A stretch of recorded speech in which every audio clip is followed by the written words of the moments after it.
A millionaire was shocked to find a girl in a trash can on Christmas. Her truth left him speechless. This is the story of how one chance meeting on Christmas Eve changed the lives of two people forever. When successful businessman Nathan Spencer found a little girl rummaging through a trash can in the freezing cold, he had no idea that he was saving her not only from the cold, but also from the criminals who had stolen her future.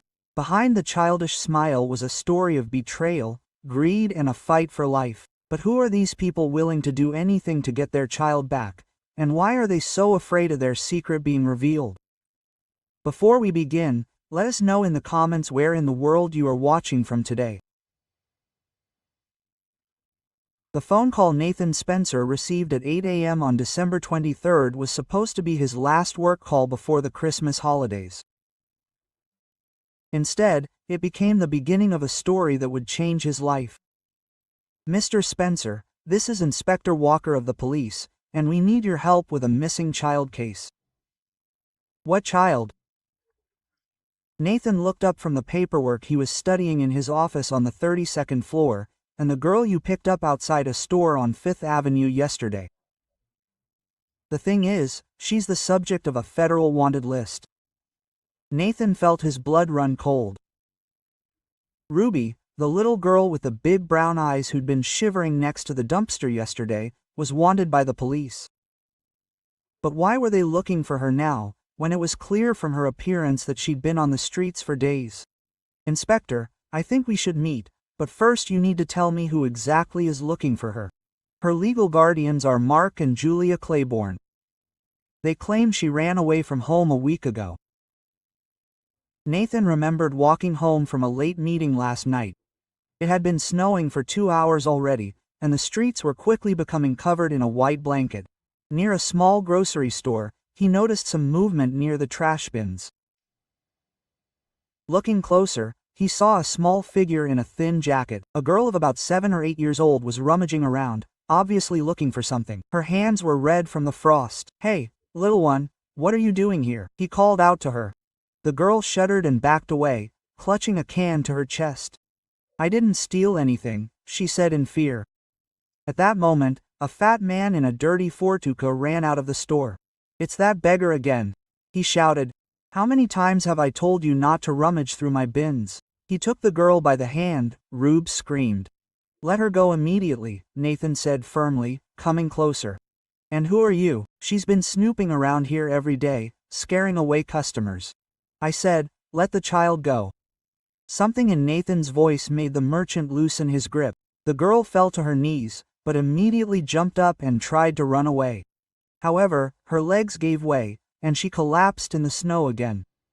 "Little one, are you sick?" Nataunched to her. "Don't touch me," the girl whispered. But there was no longer anger in her voice, only weariness. Nathan crouched down next to her. Up close, he saw that her lips were bluish and her breathing was uneven. "What's your name?" "Ruby," she answered barely audibly. "Ruby, you're cold. Come on, I'll take you somewhere warm." Quote, "No, all adults lie." "I'm not lying. My name is Nathan. I have a daughter. Her name is Tessa. She's about your age." Ruby looked at him with disbelief, but when a gust of wind made her shiver even more, she nodded. Nathan's house was a 10-minute drive from the store. Ruby was silent the entire way, huddled in the corner of the car. Only occasionally did a coughing fit shake her body. "Daddy, who is this?" Tessa asked when they entered the hallway. "This is Ruby. She's cold, and we're going to help her warm up." Quote, Tessa, a 10-year-old girl with kind eyes, immediately approached the guest. "Do you want some hot chocolate? Our housekeeper Martha makes the most delicious in the world." But Ruby just shook her head and pressed herself against the wall. "Maybe you should take a warm bath first?" Nathan suggested. "No need," Ruby whispered. "I'll leave in the morning." "You're not going anywhere in this weather." "Martha, please get the guest room ready." Quote, Martha, an elderly woman who had worked in the house for many years, assessed the child's condition with one glance. The poor thing was completely frozen and coughing badly. "Mr. Spencer, shouldn't we call a doctor?" Nathan nodded, but first decided to at least feed the girl. However, Ruby refused any food, looking suspiciously at the adults. "I'm not hungry," she repeated stubbornly, although it was obvious that this was not true. "Ruby," Nathan said carefully, "you can trust me. I will not hurt you." "Everyone says that," the girl answered. And then she did not finish the sentence, but Nathan, that behind these words there was bitter experience. When the family doctor Dr. Hamilton arrived, the examination revealed serious problems. Ruby had a high temperature, pneumonia, signs of exhaustion and dehydration. "This child needs urgent treatment," the doctor said to Nathan in the corridor. Apparently, she had been deprived of normal nutrition and medical care for a long time. A few more days on the street, and it could be too late. "Doctor, what is this?" Nathanyaki in the girl's arms. The doctor frowned. It looked like traces of rough handling. "Mr. Spencer, where is this girl from?" "Found her on the street. She said her name was Ruby, but she would not tell you anything else. In such cases, you should contact Child Welfare Services." But everything changed in the morning. Inspector Walker's call turned everything upside down. "Mr. Spencer, we need to talk. And preferably before the Claibornes arrive." "And when will they arrive?" "They were on their way here within the hour." "Nathan, where was Ruby sleeping?" "Last night, when he came in to check on her, the girl was delirious in her sleep." "Mum, don't leave me." "Mark, please don't. It's cold. So cold." Something told Nathan that the appearance of these Claibornes did not bode well, and he was right. Mark Claiborne turned out to be a man of about 40, with an unpleasant face and an overly expensive suit. His wife Julia looked younger, but her smile seemed false, and her eyes remained cold even when she spoke of her beloved stepdaughter. Quote, "Where is our Ruby?" Mark demanded as soon as he crossed the threshold. "We were so worried." "Yes, we searched the whole city," added Julia, dabbing her eyes with a handkerchief. "Poor baby, she must have been so scared." Nathan watched the couple closely. Something about their behavior was alarming. They were acting too theatrically like caring parents. Quote, "Why didn't you report her missing sooner?" Inspector Walker asked. The girl had obviously been on the street for a few days. "We thought she was with a friend," Julia quickly answered. "Ruby sometimes runs away to the neighbors' children. It was only yesterday that they realized that she really was missing." At that moment, Tessa came down to the living room. "Daddy, Ruby is awake and asking you to come over. She says she heard voices and is scared." Quote, Mark's face twitched, but he quickly pulled himself together. "Of course she is scared. The child has been through stress. We will pick her up and take her straight to a psychologist." Nathan entered the guest room. Ruby was sitting on the bed, clutching a pillow to her chest. Her face was pale, and her eyes were wide with fear. "They came for me," she whispered. "Who is Ruby?" "Mark and Julia? I heard their voices.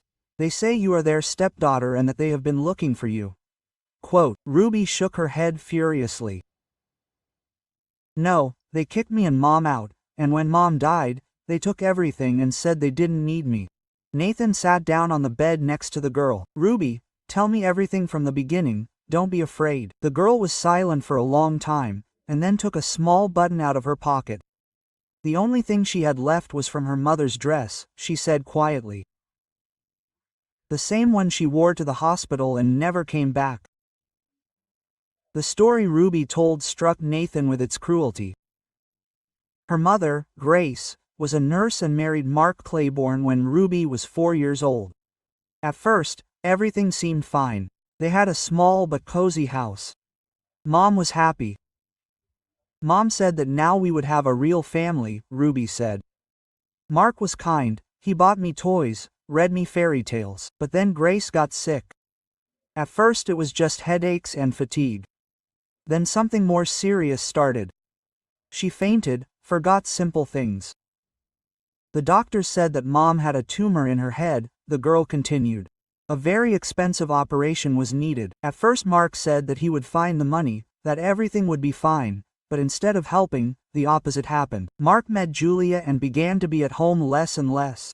And when Grace became completely weak and could not work, he said that he could no longer support them. He said that Mom had become a burden." Ruby's voice trembled. "And I was someone else's child, and he did not owe me anything." Last winter, when Grace's condition worsened, Mark and Julia kicked them out of the house, literally kicked them out, packed their things in 2 bags and told them to look for another place to live. Mom cried, begged for a little more time, Ruby recalled. But Julia screamed that she did not want to live with a sick woman and someone else's child. Grace and her daughter spent 2 months in a homeless shelter, then rented a room in a basement from strangers for several weeks.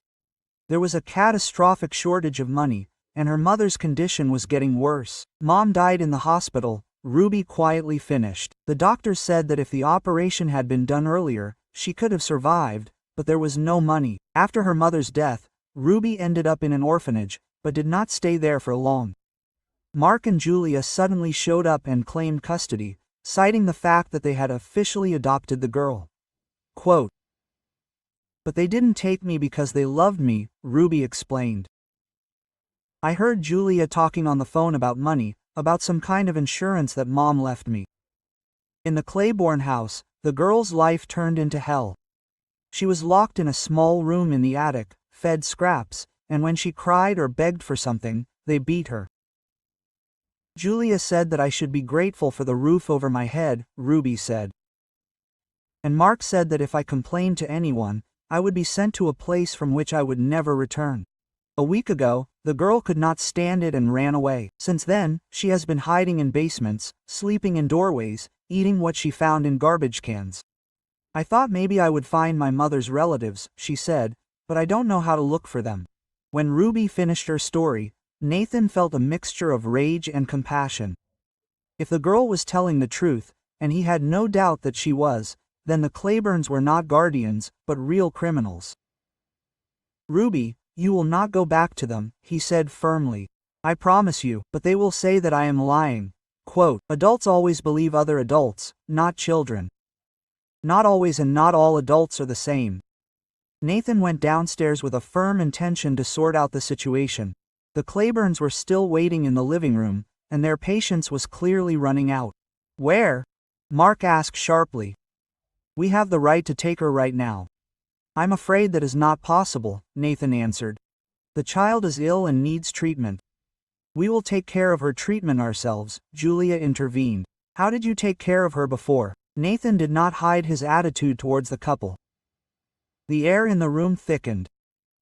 Mark took a step forward, and a threat flashed in his eyes. "Mr. Spencer, you do not understand who you are dealing with. We have all the guardianship documents, and you have no right to keep our child." "Then why is she so afraid of you?" Quote, asked Inspector Walker, who was silently watching what was happening. "Children are capricious sometimes," Julia shrugged. "Especially after they run away from home. Ruby had always been difficult."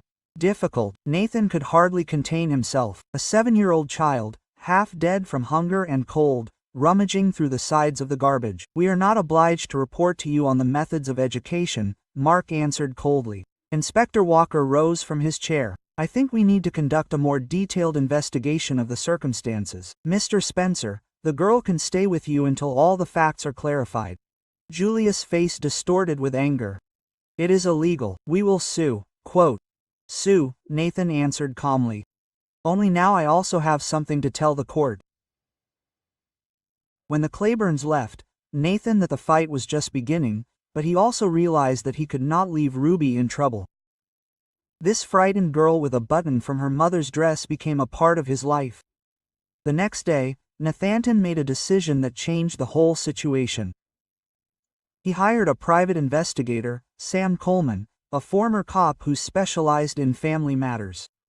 "Sam, I need to know everything about the Claiborne family. Absolutely everything." "Got it. What exactly are you interested in?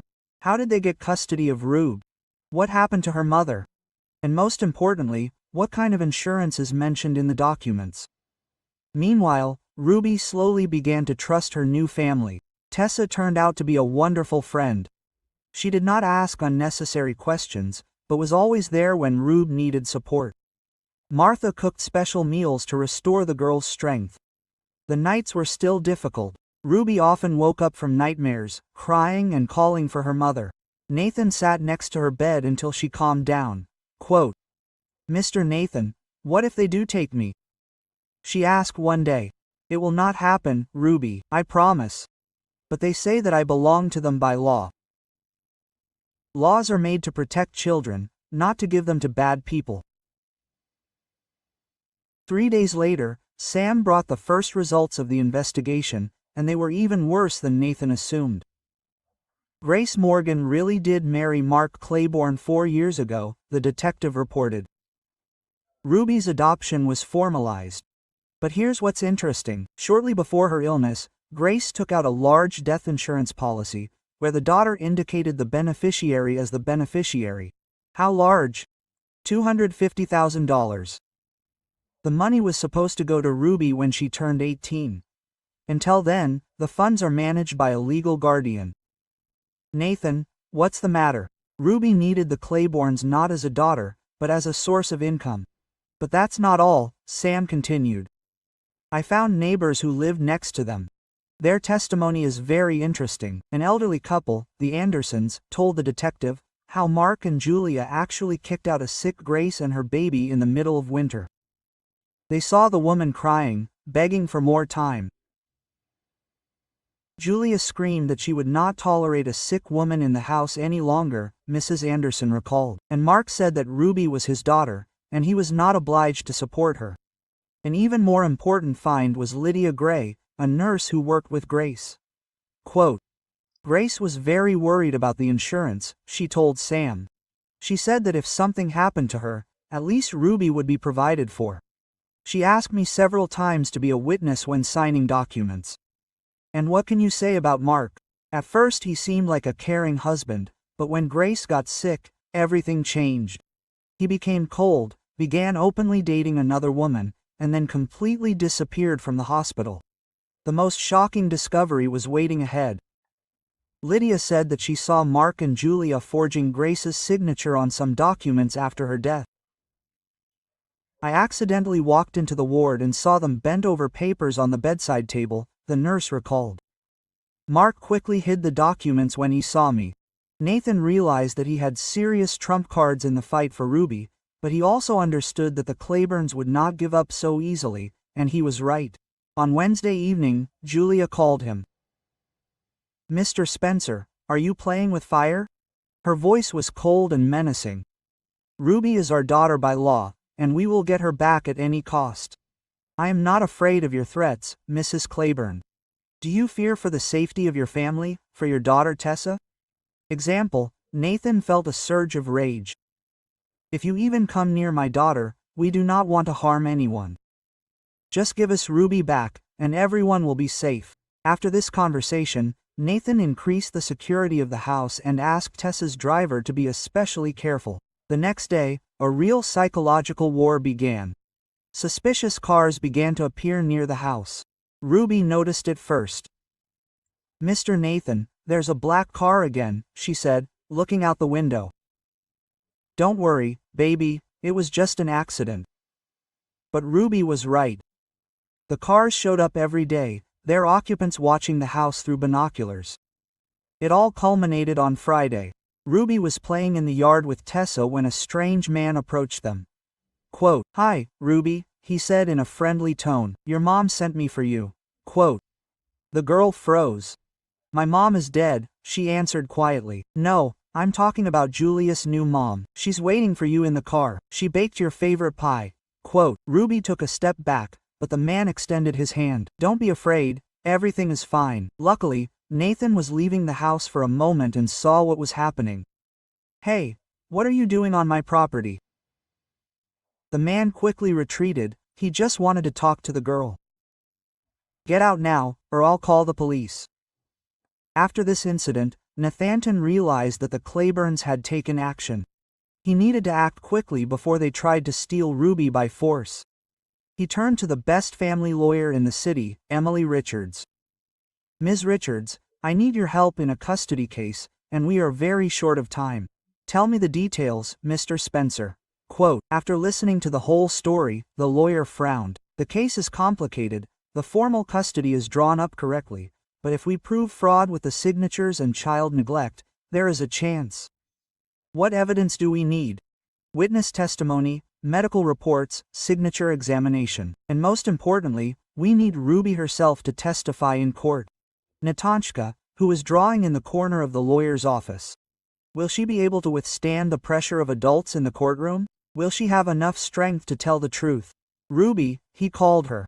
Yes, Mr. Natanchka, are you ready to fight for your right to stay with us? The girl tightly squeezed a button from her mother's dress in her hand. Done, she answered firmly. The battle for Ruby's future was entering a decisive stage. On Monday morning, the courtroom was full. The custody case for Rube attracted the attention of the press. Judge Margaret Stone announced, the case is about changing the custody of a minor Ruby Morgan. The Claibornes' lawyer introduced them as loving parents who are worried about the disappearance of their stepdaughter. Then Nathan's attorney Emily Richards testified. We will prove that the Claibornes abused the child and committed fraud. Dr. Hamilton testified about Ruby's condition. The child was emaciated with multiple bruises of varying age. This indicates long-term neglect. The Andersons, the neighbors, told how the Claibornes threw out the sick Grace and her daughter. Julia screamed that she would not live with sick people. Mark said that Ruby was not his daughter. Nurse Lydia testified about the forgery of documents. I saw them bending over the papers after Grace died. When they noticed me, they quickly hid the documents. The handwriting expert said, the signature on the insurance documents was not done by someone else. The culmination was Ruby's testimony. The girl told of life in the Claiborne house, a locked room, meager food, fights. Julia said that I should be grateful for the roof over my head, she testified. The judge retired to deliberate. She returned 2 hours later. Custody of Drew Morgan is transferred to Nathan Spencer. The material and cases are sent to the prosecutor's office against the Claibornes. But as they were leaving the court, a stranger approached Nathan. On behalf of the Claibornes, I convey, this is not the end. Prepare for a real war. 3 days later, Ruby disappeared. Witnesses saw a man show her a note, saying that her mother was alive and waiting with a pie. Detective Sam found a trail, an abandoned warehouse on the outskirts. Nathan and Inspector Walker arrived there. Having entered the building, Nathan heard voices. Quote, "Where is my mother?" Ruby cried. "In the ground," Julia answered coldly. "And you will help get the insurance money." Nathan burst into the room after Walker with a gun. The criminals were detained. Ruby was released. Quote, "They deceived me," the girl sobbed. "Mom is always in your heart," Nathan said. "And we are your family." A month later, the court handed down its verdict. The Claibornes received 7 years in prison. Custody is permanently transferred to the Spencer family, the judge announced. At home, Nathan offered to formally adopt Ruba. 6 months later, she became Ruby Spencer and went to school with Tessa. Her drawings showed a happy family with Grace smiling among the clouds. Quote, "Mom is happy that I found a family," Ruby explained. 2 years later, a social worker offered to help another child. Quote, "Send me the papers," Nathan agreed. "Will he love me?" Ruby asked about a possible brother. "Absolutely. Love becomes greater when you share it." Nathan, sometimes you can save a child simply by not passing by.